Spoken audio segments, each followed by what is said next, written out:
Happy holidays, friends! Lyle here, a high school English teacher and speech and debate coach in Thermopolis, Wyoming, and your host of the One Clap Speech and Debate podcast, your go-to podcast for speech and debate resources, stories, tips, and more. Hopefully everyone is enjoying a safe holiday season thus far. Thermopolis got hit by a wild cold front, and we've been living in 30-degree below zero temperatures, which has been pretty interesting for sure. I've mostly just been hunkering down with the fam and the dog in the house, trying to stay warm, drinking a lot of coffee. Anyway, I wish you all a very warm holiday season. We've been facilitating discussions about seeking equality in speech and debate in season 4 of the podcast, and I'm really way behind on my original schedule. But I still have a great lineup of content coming your way. Hopefully, I can use some of the break to get a little bit caught up. Stick around to the end of the episode to hear more about some of the upcoming content on the show. As for today's show, well, I had the opportunity this summer to talk with Natrona County High School speech and debate legend, Zoey Pickett. Zoey and I did an in-person interview in Casper, and we had a really fun chat.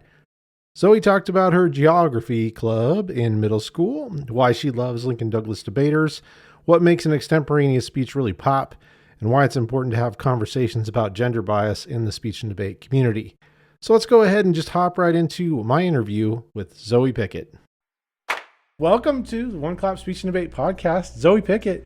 I'm here in Zoey's house in Casper, Wyoming. Thank you for welcoming me into your home. Yeah. Probably a dire mistake, but I'm really glad to be here. It was a lot of fun to set up a studio. Hey, thanks for doing the show. Yeah, thank you for having me. Absolutely. We've talked before a couple of times, just at tournaments, but also in a panel discussion earlier this month. So it's been nice to get to know you a little bit more. I know you as an amazing competitor in the state. Seen you on stage for years. But, let's start with some just real basic stuff. On a scale of 1 to 10, it's an important question. Okay. How nerdy do you think that you would say that you are? Probably like an 8 or a 9. Okay. I can disguise it pretty well. I can be cool sometimes, but if you get me going, I will not stop. Especially in middle school, I did this thing called Geography Club. But I was the only member of it. I'm being dead serious. And I would just go to my science teacher's room at 7:15 every morning, and he would ask me geography questions, and I would just answer them for like 45 minutes before school started. And so... You're going with, did you say like an 8? Because I'm thinking maybe we bring this up a little bit. But you didn't know that, and so I can disguise it pretty well. Talking, I get really excited when I get an Extemp question about environmental infrastructure. I specifically asked for a question about environmental infrastructure during one of my practice rounds before nationals, just because it excites me so much to give speeches on that. So I'm pretty nerdy. I talk about my cases to people who do not do debate. So but I can be cool too. Oh, it's not cool to be nerdy. It's fine. It's totally, you can embrace it. Yeah, it's okay. I'm proud of it. But it does sound like you're fairly high on the scale there. Yeah. Which, it's okay. 8 or 9. You can proudly say that you're up there on the scale. Yeah. So that being said, how did you get involved in speech and debate? It sounds like a no-brainer given some of your other interests, but what brought you into it? Honestly, I just knew when I was in 8th grade, going into high school, I just want to do it. I heard that NC had a good team, and my sister had gone to NC, and she said that she knew some people on the team. They were really nice. And so I just went to the first practice, and I was like, let's just do it. Let's just try it out. And the first practice was great. I didn't really feel scared. I felt like even though I wasn't really talking, I fit in and everyone had the same sense of humor as me and everything. So it was literally just I thought that I would like it, and I really did. So it was pretty simple story, really. It's pretty cool. Did anyone specifically recruit you or anything? Or was it just so you heard about it and you're like, man, I'm going to check this out? I just heard about it. I think it said over the announcements where the meeting was. I didn't know the teacher. One guy in debate was in my art class, and that's it. I didn't even know that he did debate. That's really it. My friend from middle school, actually, I was like, I think I want to do debate. He was like, oh my gosh, I think I do too. And so we would go to little meetings together and meet up and ask each other little freshman questions. And so, yeah, not really. I didn't really know what I was getting into, but worked out well. So yeah, it worked out really well. You've been a really important figure in our community for many years now. And you did several events. What are some of the events you've competed in? I started off the first meeting that I went to, because first we divided out into different little sections. If you want to do policy, go here. If you want to do humor, go here. So the first meeting I went to was Congress. Absolutely did not do Congress ever. I did once. I was sacrificial lamb. This districts hated it, couldn't stand it. So Congress. And then I did big questions. My first tournament, PF. I did duo for a hot minute there. Did not go well either. Not a big interper. Extemp is the only event I've been doing all 4 years. And then my sophomore year, that's when I started to do LD. And then that's also when I did duo for a little bit. And then I've done Extemp debate before, and then Congress that one time. So, yeah. So you've done a lot. Oh, and oratory. I was going to say, oratory. Yeah. Yes. I've done oratory the past 2 years as one of my main events, so I don't know why I totally blanked on that. Yeah, you're good at oratory. Yeah. I was going to point that out, but that's okay. So what would you say is your favorite event? I got to say Extemp. It's the one like I said, it's the one I've been doing all 4 years. When I first did it, I was bad at it, but I really liked it. You know, the first couple tournaments, you say for 1.5 minutes and it's a 3-minute speech, but I still really liked it then. And so I think if you like it when you're that bad at it, it's probably got to be one of your favorites. Like I said, grew affection for LD this year. I always liked it, but this year especially, I felt like I was really getting into it, really getting the hang of it.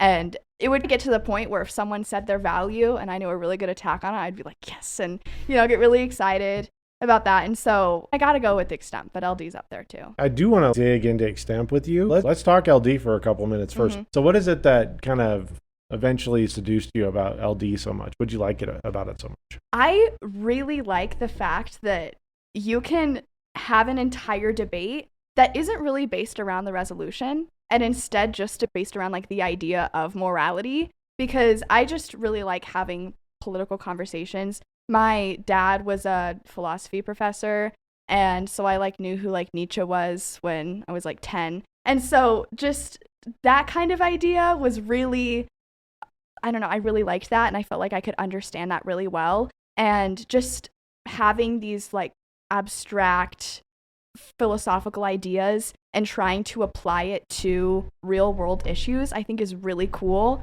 And there's really cool ways that you can do that. And so I just really like the concept of it. And I think that LDers overall are very respectful. I think a lot of them just do LD just because they think it's fun. And of course everyone does their events because they think it's fun. But I think that LDers just are honestly the coolest. So I think that's why I got into LD this year. I got into the culture of it and just the idea of it. I think the reason why I did well this year in LD was just because I was so passionate for it. And I liked writing my cases and stuff. I really enjoyed that. So yeah. I think you're right. The LD community, though, is filled with some really great people, really fun folks. Yeah. We've been talking about gender bias issues in speech and debate. And I'm sure there's some of that in LD. But it has felt like to me in the LD community that people have been pretty respectful. Oh, yeah. In the time that I've been in the Wyoming community in that specific event. Yeah. Generally. I would agree. Obviously, there's still problems. There's some exceptions. And there's, like I said in the panel interview, it's subconscious, a lot of it. But I think LDers really do a good job at going to each other and being really nice and being really respectful. And I'm not as eccentric as your average interper. So when I see interp kids going up being like, oh my gosh, I love your piece so much, it's so incredible, and they're besties and they've never even talked about anything other than their pieces, I'm like, whoa, that's a lot. But I think LDers have a really nice way of just being oh, you're an incredible debater, and just complimenting each other, but still being chill and low key like debaters are. So I like that. Yeah, for sure. Do you have a favorite resolution that you've hit in the last few years? Dude, That may be a bad question. No, I actually think about this all the time. So the districts questions have been incredible, right? So predictive policing, and then this year's if objectivity or advocacy should be prioritized in a democracy and in free press. And I loved those ones so much. I was looking at the possible resolutions before they announced which one it was going to be, and I just prayed every single night that it was going to be that one, because I wanted it so bad. And then it ended up being that one, and it was so exciting. I loved my cases. I loved just thinking about it, because honestly, another reason why I really LD is just because there really isn't an actual answer to it. You're basically debating in a vacuum where none of the stuff that you're saying really actually applies to real life. And so would a democracy really need to prioritize one over the other, or does it just naturally happen, And that doesn't matter what would actually happen. And if you say that it actually matters, then it's, then you're using a specific type of LD, which can, be kind of debated about itself, whether if it could actually be applied should be a part of the debate or not. So I think that's another reason why I like LD, and that really played a factor into this resolution. Yeah, it's like a playground where you can learn a lot about issues that are real world issues, but the debate itself is like in a hypothetical world a lot of times. Very specific conditions. Yes. So. Yeah, and if you like philosophers, that's a good debate for you to live in. Right. It's a lot of fun to bring in all kinds of different philosophy. So, yeah, fun. Let's talk about extemporaneous speaking a little bit too. What are some of the biggest challenges for extemp speakers? I know one of my biggest roadblocks, like the beginning of my sophomore year, I had this problem where I would get to semifinals every single time, but I never got to finals. And I think being confident is so much more important than anything you would say in your speech. If you sound like you know what you're talking about, then as far as judges are concerned, you do know what you're talking about, and you sound super smart. And so that's really important. Ever since I figured that out and figured out that being confident is one of the most important things, it's just skyrocketed. And I feel like that's really the key that a lot of people are missing. And I think a lot of women and girls are missing that especially. It's easy to go in there and be timid, but it's really important to just break out of your shell and realize the worst that can happen is you get a 7, Yeah, it's interesting that you say that's one of the biggest challenges. I think you're right. In general, extemporaneous speaking skills are not like easy to come by, but comparatively, compared to some of the other events, it's a pretty straightforward skill set that you're building. You need to figure out how you're going to give speeches and patterns and find how to research something really quickly and how to apply that research to your writing. And all those things are a challenge. But I think you're right. To hit a baseline of a pretty solid extemporaneous speaker, it's not terribly difficult, but it's really difficult to go from extemporaneous speaker to Zoey Pickett, who breaks in every single tournament. So I think you're right, though. Being confident, too, is like easy to tell people, hard to do. But it's hard to do. Yeah. And I think it's just like fake it till you make it, because the rest of the skills that you get in Extemp, you can practice and they just come naturally. Like after a while, you get a question, and while you're considering which question to even choose, you already have your AGD and you already have your 3 points just by looking at all 3 of the questions, giving it a glance, thinking about it for about 10 seconds. All that comes with practice, but confidence really isn't something that you can like practice. It's just something that you have to develop out of like nowhere. And there's really nothing else anyone can say other than just be confident. That'll help you out. While other things have more tips and tricks and you can get into a little more detail, I think that's what makes it so hard. Yeah, when in our panel discussion, this did come up too, because obviously at nationals this year, there was a small discrepancy. I don't really, it's hard to even talk about this because it's like not a small discrepancy, a very large discrepancy when you look at the international and domestic extemporaneous speakers on. One girl in all of Extemp finals. Yeah, one girl. And US. How many were there? 13 or 14? I can't remember. But there was. Or was it 12? There was 6 per, so 12. So 12, yeah. But then in semifinals too, there was only a total of 3 in both events, which is like top 30. So, which is crazy. Yeah. But it does speak to what you're talking about, confidence and about voice, probably. We talked about how the folks that were on the final stage were very aggressive, even in their extemporaneous speaking style, about aggression and debate and stuff, but just very assertive, strong. Yeah. Do you think that females are at a disadvantage in extemporaneous speaking too?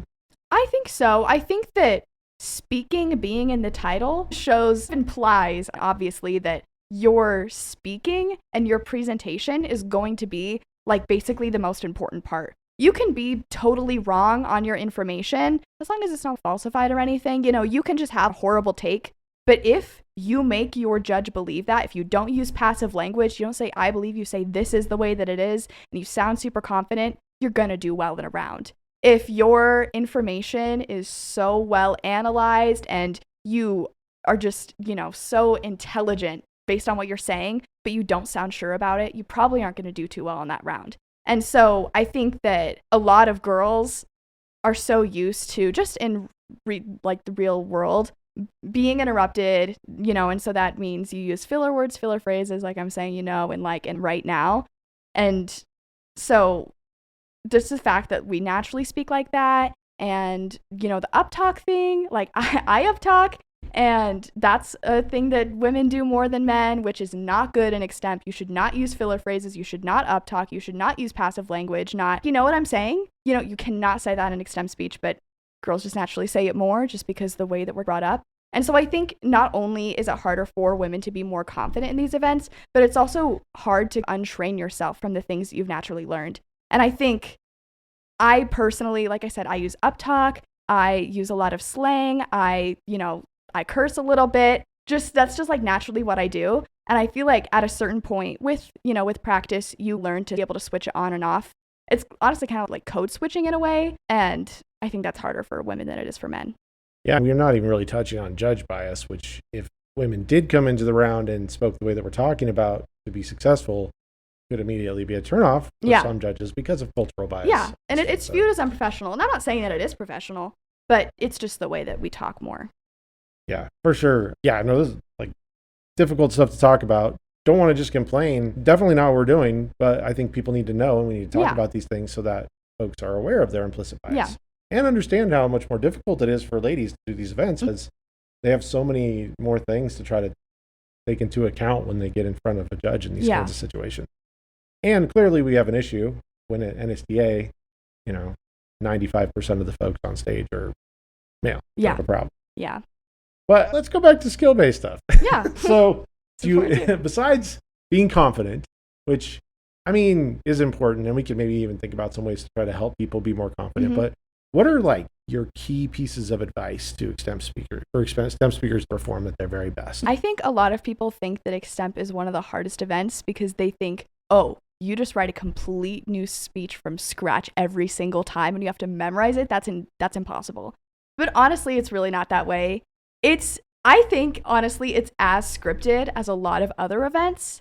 And people just don't realize it. People don't realize that there's a format. If you watch people that do consistently well in Extemp, you are going to see the exact same thing over and over again. And that's just AGD, background to the issue, scope of the issue, which I think is really important. Not a lot of people have.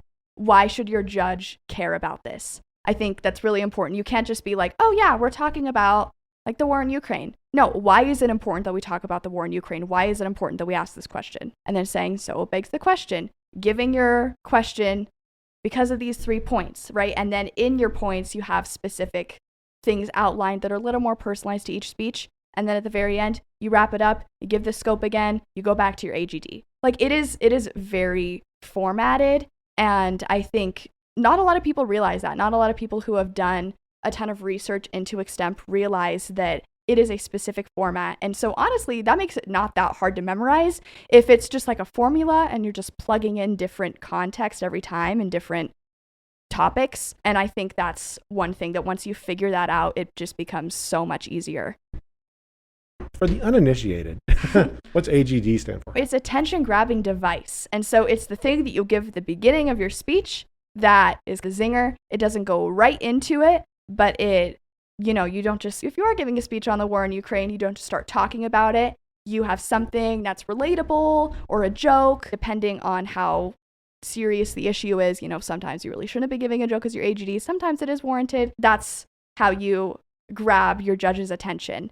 And okay, honestly, I have a bone to pick with AGDs. So I noticed at the national stage that pretty much everyone on there was using a canned intro, which they were good canned intros. Don't get me wrong. They were using canned jokes.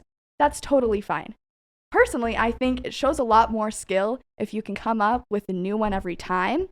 And that shows that you're more comfortable with it, right? You didn't need to just Google a funny joke, before the round started. And then you get your question, oh, awesome, I can just use that joke. I think that using a personalized AGD every time is really good, and your judges appreciate it. Yes. So as a competitor in rounds, I'm sure you have seen the same people use the same can. In Extemp, you don't always see the same people competing, right? Because you're not in the round.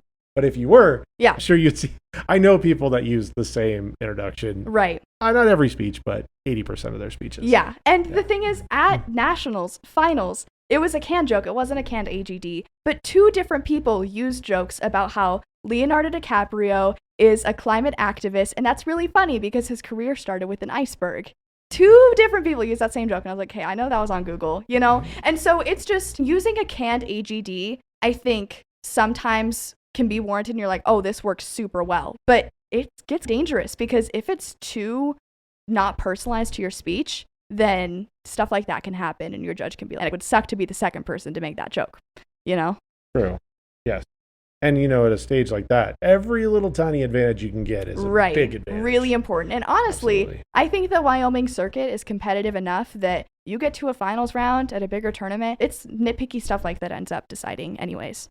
Absolutely. Is there anything else any other key pieces of advice you have for Extemp speakers? Let me think. I think, like I said, just be confident, follow the format for sure. And on our team, whenever I'm teaching people to do Extemp, I teach them with the high standards that I was taught by Lauren. Of course, Lauren had high standards. I have high standards too. Do not ever use a note card. Ever. Honestly, I don't care if you're a novice. Don't use a note card. I didn't use a note card when I was a novice. I think it gets you used to it a lot better. And if you have to look at a notebook and then all of a sudden you don't have that notebook anymore, you have to all of a sudden, basically the event totally changes. That, and also I think using the more evidence, the better. Not so much that it's just evidence after evidence, but I think 3 per point is nice. I didn't even know that wasn't the norm until watching other people do it. And I'm like, why are they only using 2? That's weird. And then I asked Kellick and she was like, oh, no, that is the norm. You just use 3 because Lauren taught you use 3. And I think that's best. I think honestly, if you make some mistakes, that can cover them up because she said a couple times, but she also used 9 pieces of evidence. That's, she knows what she's talking about. And also doing research outside of the event, but not only just looking at the news, looking at little articles, but understanding why something happens. So, for example, when I was preparing for nationals, I wouldn't just look up, how bad is inflation right now? But why is inflation bad right now? Why is the supply chain issues happening? Why did we get ourselves into a pandemic? Why did Joe Biden win the election? Like all this stuff of why can be really important I think don't be afraid to use the stuff that you learn in school. I took a Casper College class this year called Issues in Foreign Relations.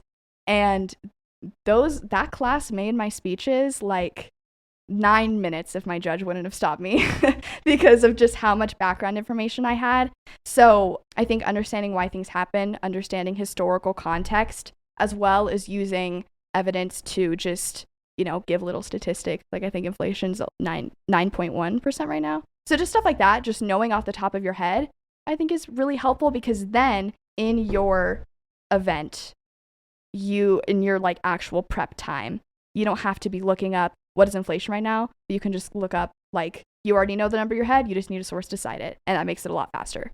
So also 15 minutes research, 15 minutes practicing your speech. I think you can have a couple minutes different, but I think like once you get to 13, if you can't find another piece of evidence, just don't even keep looking. You probably won't be able to find it. That is time that you need to practice your speech. I think when you go into your round, you should have been able to give your speech at least one time, maybe a couple times before you actually give it in front of your judge. I think that's really important because I see myself in my practice time just blanking out or being like, oh my God, that doesn't make any sense. And then just restarting that same sentence over and over again until I like the way that it sounds. And then I just go in there and I do it. And I already know that it's going to work out smoothly because I've practiced it. And so making sure that you have time before you actually go into your round to practice your speech, I think is really important. But that's, I think, the main things. That's some good stuff. Maybe we should talk a little bit more about preparation too. But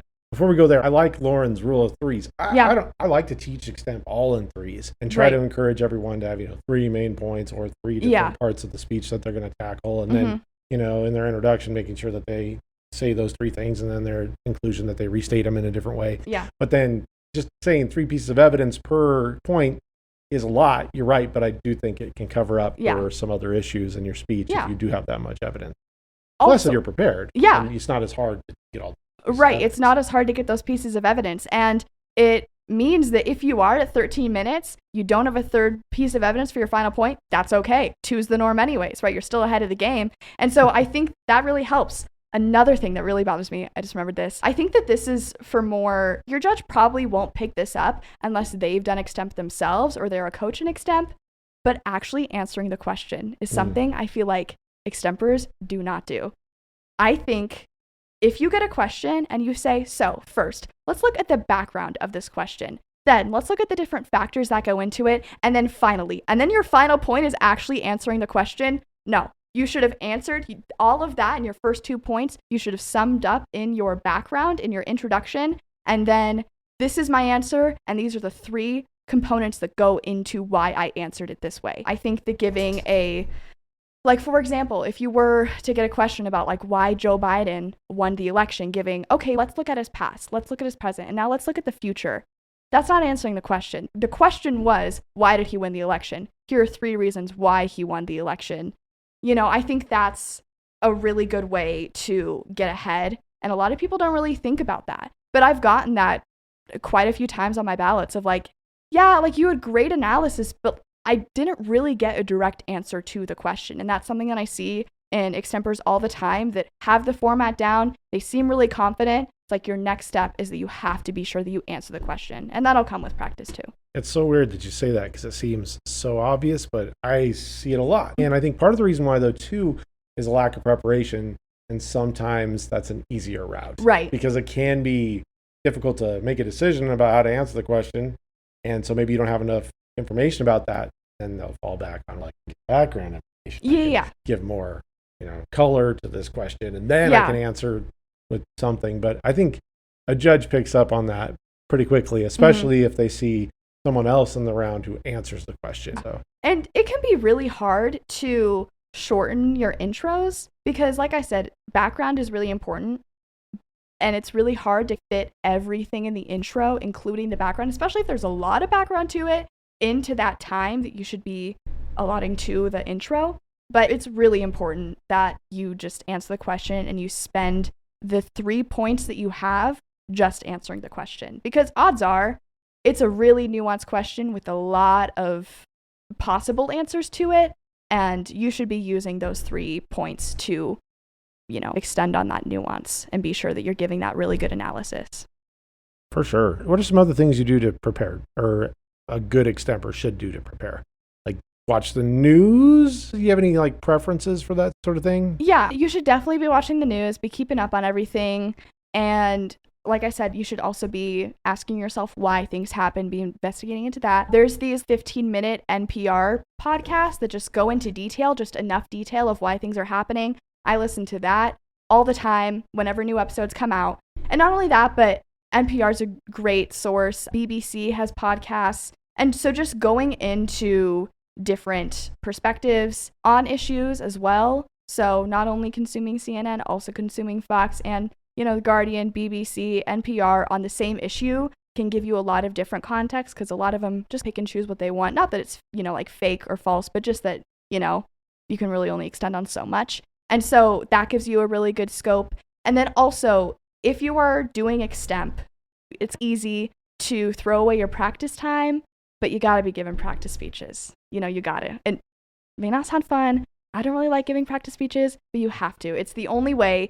And even if you don't have a tournament for 2 weeks, right? You have a 2-week break. You should be giving a speech at least a couple times during that time because your first speech, that tournament where you've had a 2-week break, is going to be rough. It's going to be bad. You don't realize how easy it is to get out of the swing of things until you've done that. Me, if you asked me to give you an Extemp speech right now, it would be so bad. It would be terrible because I haven't given one in over a month. That's going to be interesting because the next thing on my list here is I have a question for you. Okay. I was like, oh my gosh. No, you're super right. And even the most talented extemporaneous speakers, they carry those skills forward into their life. That's one of the reasons why I love the event. I think it provides super real world skills that are very helpful. But writing essays, but so easy. Actually doing a 30-minute prep, giving a dynamite 7-minute speech, you just have, it's like sports or whatever, dancing, you need to be in practice. You have to. You got to stay in shape. Yeah. So, absolutely. There's also this thing called the half hour. Oh, yeah. Which is at least one episode where there's this one person on there that just really kills it. So. 2, actually. I was going to say, I think they're in 2. Yeah, no. So, and I think that's been pretty helpful. I think they have 36 episodes and then 5 episodes where they just talk about different approaches for extemporaneous speaking. It can be pretty helpful as well. Yeah, and I know that they talk a lot about on their podcast about the importance of answering the question and how to do that a little bit in more detail with some examples. So that's a really good source because, they're both great speakers, and then they've also been judging now too, and so they've seen it from different perspectives, and so it's a really good source. Don't be watching it during your prep time though. Watch it before. Yeah, no, the whole premise of trying to use that to prepare for a speech was insane. Yeah. But yeah, I think anything that you can find, you want to get better, the more knowledge that you have about what's happening in the world, the better. Yeah. Is there anything else we could talk about with Extemp? Sometimes it can be a little challenging, a little intimidating just to be in there with just your judge, because it's like really the only event where you're only in there with just your judge. But I really think that you can take advantage of that, and you could make it really personal or make it really personable, because I think another reason why people are afraid of Extemp or intimidated by Extemp, they never want to try it even though they're great speakers, is because like I said before, they just think it's a new speech every time. Little do they know, there's a very strict format that you should be following. I also think it's the only event, or one of the only events, that you can use your own voice in.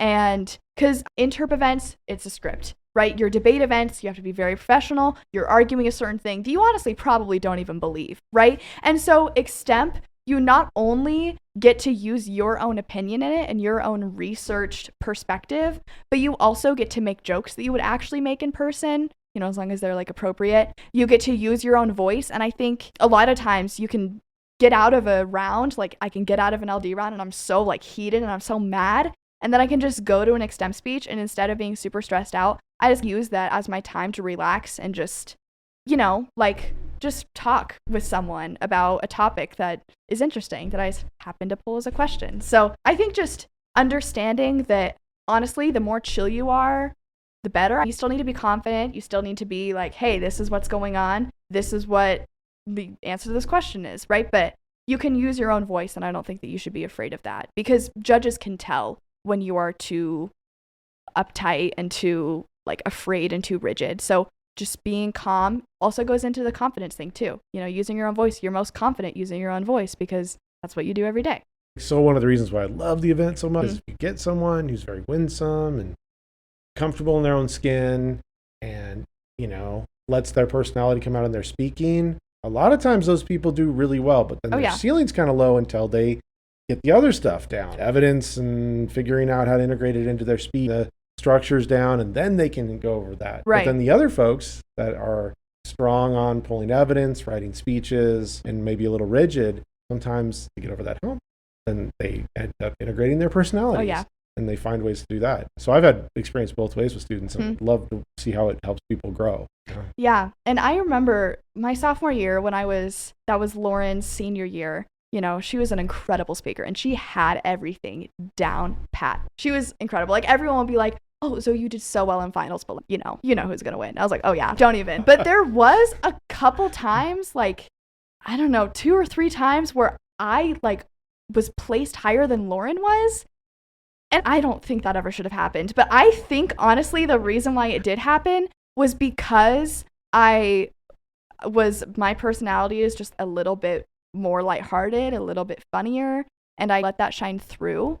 And I think at nationals, her way of speaking probably did better. But I think if you're just going to stay in the Wyoming circuit, you're just competing at a regular tournament, I think that you can have a lot of fun with it. You can be casual about it in a way, and that'll help you out, because clearly helped me out more than it should have. So funny you should bring up Lauren. Lauren was a leader on your team and a woman, and I want to talk about women in leadership. And I know you've been uniquely in a position that you've been a leader on your team for a couple of years now. You want to tell me about your experience as a woman in a leadership position on your speech and debate team? Yeah, I think that my team is great, and they never did anything that, compromised my authority. I'm kidding. No, but I think that being a good captain, being a good leader just really goes down to what you have to offer for them. And just your job is to be a teacher and to teach them about not only the events and the complexities of the events, but also just about other things. Like, I taught them what HOPE stood for. They didn't know that was an acronym. How, like, scores work for breaks, stuff like that. I explained that in the beginning of the year. And so there's just so much stuff to debate that I think it's the leadership's job to explain all that stuff, because Emma and I were talking about this at the hotel room one day, that there's so much like lingo and everything that when you first go into it, you're like, literally what? Like, they sound like they're speaking a different language. And so just explaining all that stuff, I think, is really important and really sets a good foundation for people on your team, not only for new people, but also just other people. You know, you never know what you don't know. And so it's really important to learn that stuff and pass on information, and to be really supportive too, I think, is important. But I think the position that I was in with, you know, being on a team that has a lot of female leadership, honestly, not much male leadership, was really good and really important for helping me. Yes, you also have female leadership at the coaching positions too on your team, yeah. I've never had a male coach. I had Miss Horde as my head coach my freshman year, and then Kellick as my assistant coach, and then Beagles as my other assistant coach, and then Talia as the main captain, Talia Bloom, freshman year. And then my sophomore year, I moved to Miss Gray as the head coach, and then Kellick again as the assistant coach. And that was the same for, who was the captain? Was it Emma? My sophomore year? It was Lauren. Oh, yes, it was Lauren. It was Lauren. Yeah. Lauren was the coach my sophomore year. And then junior year, again, it was Miss Gray. Kelly is the assistant coach. And then Ian was the captain, which, you know, he's a man, but he's feminine, so I'm kidding. And then this year, Kelly as the head coach, and then Beagles as the assistant coach, with me as the debate captain, then Tyler as the IE captain. So a lot of female leadership. So I think that's really great to be on a team that's just gonna happen naturally, you know? For sure. So we've been having discussions about equality in speech and debate and gender bias and stuff. So we should talk about this a little bit, but why do you think it's important for teams to make sure that women are included in leadership? Because, you know, the situation you're in is often reversed, especially outside of Wyoming. I know there are plenty of places, especially places that only do debate, where that is flipped to an exaggerated extent. And probably at the college level as well. Yeah, probably. Yeah, I think it's really important, just because I think, honestly, in a lot of ways, everyone can learn from women, but not everyone can learn from men in some sense, because I talked about on the panel discussion, it's important to have a girl on the team who explains to you, you know, that there is gender bias in debate, that you should be wearing certain things, that there's more expected of you, and having a male coach, male assistant coach, male captain, there isn't someone in the position to tell you that stuff, and I think that's really important. I think that seeing women in leadership positions can be better just for the school and be better for recruitment. I think if people know, oh, my, you know, female English teacher is the coach and my female friend is the captain, then that kind of makes it a more like welcoming place for women. Just knowing, oh yeah, women can do it, they can do well in it, I think is really important for recruitment. Just when you know that it's just like a men's thing, that's not very welcoming to everyone. And so I think that having women in positions of leadership really helps that out. While you were talking, I was just thinking about recruiting. We had talked about recruiting, and I do think that if you want to be inclusive and try to get as many different kinds of people as possible, then you need representative leaders. That's like sometimes tricky depending on the demographics of your school or whatever. Right. But we know that there are situations where those decisions are being made not because of those tricky situations, because of gender bias. So thank you very much for being a part of that panel discussion we had earlier. I think that was pretty productive. It ended up being like 2 hours long. It was a really cool panel. It was good for me to just sit and listen. But what were some of your big takeaways from that discussion with those other four amazing ladies? I thought it was really interesting how like none of us had talked about it before, but we all had a lot of the same experiences. There was 3 people that said that, oh yeah, I noticed that wearing glasses made me do better, so I just started wearing my glasses to tournaments. And so, yeah, just stuff like that. You know, they hadn't talked about it before, but it's like the same experience. And I think that's a reason why it's really important to be open about that and to have discussions about that, because it's important to know that you're not alone in your experiences. So that was honestly one of my main takeaways. I think it's really important that we talk about There's also gender bias in interp events as well as debate events. Most people just talk about debates. I think that's where it's the most obvious. And, I just do platform events and debates. And so that's really all I've experienced it in. But I know for a fact that it happens in interp after hearing about the experiences that Carly and Danny had. It does happen. And that was, I think, another big takeaway. It was a really good discussion, I think. For sure. It is scary to me that these kinds of discussions aren't happening. They're happening probably on teams. They're happening among people on teams and in some communities. But it's definitely, we need to have more conversations like this. And building community like that can help people, I think, deal with some of those issues. Because, it's probably naive to think they're all going to go away just because we're pointing them out. It's been happening for a long time. So.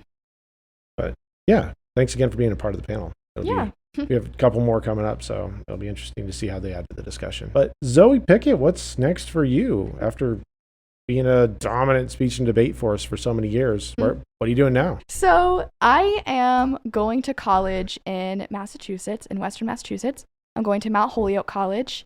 It's a historically women's college, which is really cool. And I am thinking about majoring. You go in undeclared, so I haven't declared anything yet, but I'm thinking about double majoring in international relations and environmental science to go into environmental policy or environmental advocacy, because through debate, I've really learned that I'm a good public speaker and I'm good at persuading people, and I should be doing that as a career probably because, that's where my talents are. That's what I like doing. And so I think going into advocacy would be really useful for my talent. So, and my oratory this year was about environmental advocacy and climate doom and how it's important that, we keep advocating for it. So that's what I'm thinking about doing.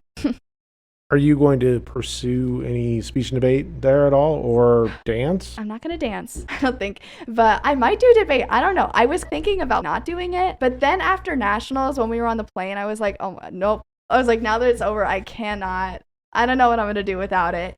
I was just going through my Instagram the other day and going through my Twitter, and I was like, oh my gosh, I talk so much about debate. It's actually embarrassing.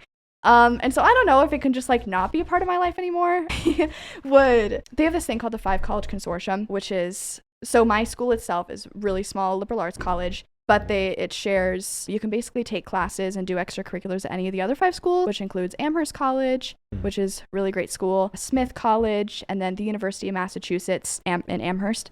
And then also Hampshire College. And a lot of those have debate programs. And so it's honestly pretty cool. I can kind of pick and choose which one I want to do. Yeah, see what events they have, see what their team is like, and then just choose. So I think the first semester, I'm not going to do anything, just chill, go into it, ease into it, and then maybe do it. See if I can live without it or not. I understand. We didn't get to talk about dance. I just know you've been involved in it for a really long time. And I was just curious how that plays into your life and the similarities and differences you saw in dance and the speech and debate community. Yeah, I do a lot of performing arts stuff. I do dance, and then I also do theater and stuff. And there's a lot of crossover between theater and debate. A lot of my friends who do theater also do debate. So there was a bit of butting heads and a lot of busyness when it was the musical and districts and states. Ooh, okay, that's hard to navigate, but it happens. But I think dance does a really good job at teaching you discipline, and that's really useful for debate. I think one thing that we talked about a lot on our team this year was how etiquette had gone down ever since we went online for debate. People weren't wearing the things that they normally do. People weren't acting in rounds the way that they normally do. And I think that, dance teaches you it's one way and it's the right way, and there's really no other way to do it, And I think that just using that in debate, you're going to be dressing professionally, you're going to be acting professionally, outside of rounds, you're going to be saying only positive things, because you never know who your next judge is going to be, you never know who your next competitor is going to be. You better be speaking nicely about everyone at tournaments. I think that really goes into it too. Also, honestly, physical endurance too. Tournaments can be a lot more physically strenuous than you would expect. Being on a bus for 4 hours and then competing for 8 and then leaving the school when it's 10 p.m., getting 4 hours of sleep, waking up the next day, and then having another 16-hour day just to only get home at 2 a.m. is hard, especially when you realized, oh my gosh, I am 15 minutes late to my round. You have to start sprinting in heels. it's important to know how to dance in character shoes, how to dance in heels when you got to be running in them like that. So that's another underrated thing about debate too. Honestly, it's pretty physically hard as well as mentally hard. So especially like state and districts. Oh, yeah. They're like basic, of course, but yeah. they're basically endurance competitions. Yeah. Yeah. Yeah. Can you stay mentally sane for it's your 6th speech of the day? Can you still give a sane speech, you know? Absolutely. Yeah, this is a sidebar, but the gal that directed Girl Talk, Lucia Small, I interviewed her, and it took 8 years to make the film. Oh my gosh. A really long film to make. Yeah. But she was just like she followed these 4 girls or 5 girls through their high school experience in debate. It's pretty cool. Yeah. But when she heard about what a tournament was like, oh yeah, this is great because the kids are all excited about it. But yeah, get up super early in the morning, go back the night of, go back up the next morning. She's 2 16-hour days. Like, it's crazy. Especially when we just don't think about it. We just do it. We've been doing it for a long time. It's not a question. But I remember when I first started coaching, I was like, this is insane. Like, there's got to be a way to do this that doesn't destroy every part of myself. Yeah. But then it's also great. Too. It's fun. It's the fun of it too. Yeah. Especially when you are doing 3 events, you know, and like I did 3 events, but you know, so many people do more. Like Interbers, on average, do like 6 events. It's insane. And so when you get to finals, and it's that Saturday, and you've done 2 prelims, and then quarterfinals for your debate, semifinals, and then finals of all of your events, you are so worn out and so tired, and it's a lot. But like I said, when I didn't do LD for like that one tournament, I couldn't stand it. I could not stand just sitting there, because running around everywhere and feeling like you're going crazy, can't even remember what your speech that you gave, you know, the last round was, but you know, it's just the thrill of the game. And the other option is just sitting there for 2 hours and doing nothing, which I think is a lot worse. Well, I think we're getting to the place where we can start winding down a little bit. But what would you say is the very best part about speech and debate for you? What's been the best part? Honestly, maybe a little cheesy, but like my team, you know, getting to know my team. I think that debate, like I said, that first meeting that I went to, I realized that debate is like the place for my kind of people, you know? People that you can make jokes about Boris Johnson and they'll understand what you're talking about, you know, stuff like that. And just having the same sense of humor, and they're all, you know, my friends, and like actually my friends. It's not just like a team. I like spending entire weekends with them, especially when it gets to that February, March, where it's every single weekend you see them after school, amount of classes with them, and then you spend every single weekend with them. It's like, you get tired of them, but you know, it's still your team and you still love them. And even just people that aren't on your team, but people in the district, I've met really good friends. Josie and Kafis actually drove from Lander to Casper to watch Tyler, Cass, Alexis, and I in Chicago, the musical. And so it's just stuff like that. They're really good friends that I think I'm so excited to keep tabs on them. I know they're all going to do such great things. And then also just people you've never met before, and just, you know, bonding over something. When I was watching the PF finals, it was me and Alexis and Camilla all sitting together, and we were like, oh shoot, we forgot flow paper. Random girl turns, she's sitting right in front of us, goes, oh, I have extra, do you guys want some? And then just when you're watching the crazy CX and PF and LD finals, and you hear the entire audience go, oh, when she made the joke about Mitch McConnell being our politicians, right? It's like, that's only debate kids that would do that, you know? And so it's just so like awesome being in an environment where you know that you're all the same, and I think that's comforting, but also scary, because you know that we're like the future leaders of the world, and it's like, a lot of maturing is going to happen, don't worry. Oh yeah. I hope so. Me too. I always like to give people a chance to just add anything about your experience with the speech and debate community that you'd like to add.